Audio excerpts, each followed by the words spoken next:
दिनचर्या भी मुश्किल और परेशानजनक बन जाती है, जिससे पेशेंट्स तनाव और थकान महसूस करते हैं। Next we have tips, helping tips. These are some of the tips that you can use for specific activities in healthcare. स्वास्थ्य देखभाल के कुछ टिप्स इस प्रकार हैं। Number 1, bathing.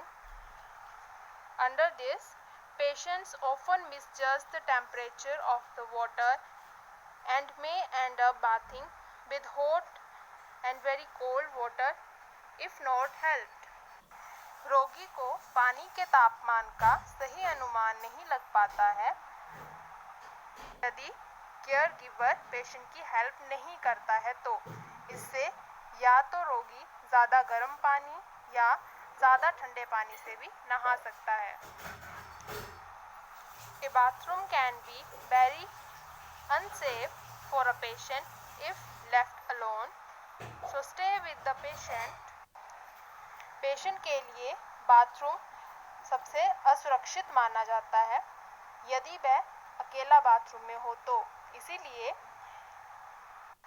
केयर गिवर को पेशेंट के साथ ही बाथरूम में रुकना चाहिए। A bath stool may be needed so that the patient sits down comfortably for the bath. Patient को नहाते समय बैठने के लिए स्टूल देना चाहिए ताकि वह कंफर्टेबली नहा सके। Be careful to dry folds in the body. शरीर के फोल्ड्स को ध्यानपूर्वक सुखाना है। Use the bath time to check the patient for injury and sores. Patient को नहाते समय किसी भी प्रकार की इंजरी या बेड सोर का भी निरीक्षण करना है। Next we have dental care, यानी दांतों की देखभाल। You need to help the patient in brushing properly. Patient को ब्रश करने में मदद करनी है। Dentures cleaning will properly have to be done by the caregiver. Dentures यानी नकली दांत यदि पेशेंट ने लगाए हैं तो उन्हें साफ करने में भी केयरगिवर ने हेल्प करना है। Help the patient in putting in and removing the dentures. Dentures यानी नकली दांत को निकालने और लगाने में भी पेशेंट की मदद करनी है। Dentures should fit well or the patient will get sores in the mouth. Dentures लगाते समय ये ध्यान रखना है कि डेंचर्स सही तरीके से लगे हैं, नहीं तो पेशेंट को माउथ में सोर्स हो सकते हैं। Next we have grooming. Patient may cut themselves while shaving with an ordinary razor, so help the patient during shaving. Patient को शेविंग करने में मदद करनी है ताकि पेशेंट को ऑर्डिनरी रेजर से कट ना लग जाए। Combing hair is another activity the caregiver may need to take over. बाल कंघी करने में भी पेशेंट की मदद करनी है। Nail cutting need to be taken over. Nails काटने में भी पेशेंट की केयरगिवर ने मदद करनी है। Even if the patient are unable to use face creams and grooming themselves, they like to look neat and presentable. यदि पेशेंट अपने फेस पर क्रीम लगाने या स्वयं को ग्रूम करने में असमर्थ है, तो केयरगिवर को पेशेंट को साफ सुथरा दिखने में मदद करनी है। Next is eating.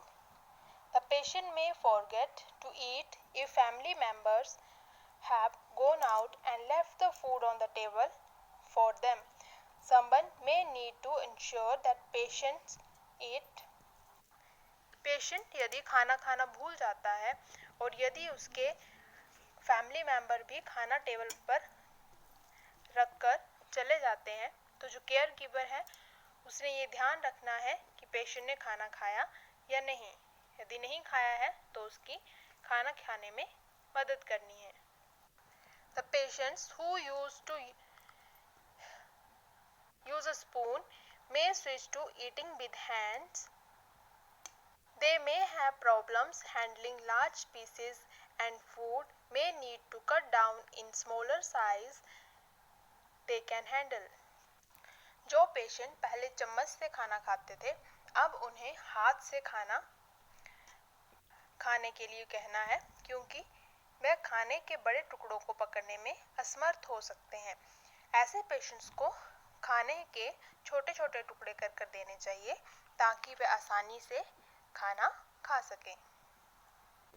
The caregiver may need to mix the food and give it to them, or to make combined dishes like rice with dal, chapati with sabji, etc. Caregiver को patient के लिए mix करके खाना देना चाहिए, जैसे दाल, चावल, चपाती और सब्जी। Chewing becomes a problem over the time and food may need to make soften and liquidizer in a mixer. Patient के लिए खाने को चबाने में प्रॉब्लम आ सकती है, इसीलिए पेशेंट का खाना सॉफ्ट और तरल होना चाहिए। Consulting the doctor about diet supplements like calcium and vitamin, and also find out whether the patient needs to take a serving of balanced diet. Doctor की सलाह से पेशेंट के खाने में कैल्शियम और विटामिन ऐड करें और सुनिश्चित करना है कि पेशेंट को पोषित आहार मिल रहा है या नहीं, जिसे हम बैलेंस डाइट भी कहते हैं। Next we have drinking water. Sometimes patients, in order to avoid repeated trips to bathroom, reduce their water intake. कभी कभी पेशेंट्स बार बार बाथरूम जाने से बचने के लिए ज़्यादा पानी नहीं पीते हैं। They may also forget to drink water. वे पानी पीना भूल भी सकते हैं। The caregiver need to make sure that patients are drinking enough water. Caregiver ने ये ध्यान रखना है कि पेशेंट पर्याप्त मात्रा में पानी पिए। Doctor may also ask patients to include electrolyte drinks in the daily routine if the patient is showing an electrolyte imbalance. Doctor patient के लिए इलेक्ट्रोलाइट ड्रिंक भी पीने के लिए देते हैं यदि पेशेंट में इलेक्ट्रोलाइट्स की कमी हो जाने पर। So with this, our topic has been completed. Thanks.